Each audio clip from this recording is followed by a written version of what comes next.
E paano kung lumampas ang 6 months? Hindi ka naihanapan ng job assignment o panibagong posting. Hindi ka rin binigyan ng separation pay na 1/2 month pay for every year of service.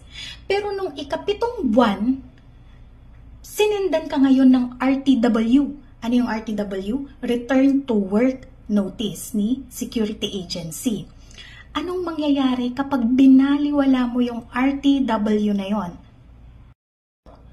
Pwede ka na bang i-terminate ng security agency dahil sa willful disobedience or insubordination kasi hindi ka sumunod sa mga RTW notices na sinend nila sa'yo, binaliwala mo.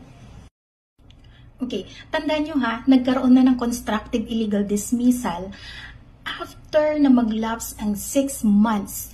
Hindi ka naihanapan ng job posting ng iyong security agency at hindi ka banayaran ng separation pay na 1/2 month pay for every year service, meron ng constructive illegal dismissal. Ngayon, ika-7 buwan, binigyan ka ng RTW, binaliwala mo, kinasuhan ka ng willful disobedience or insubordination.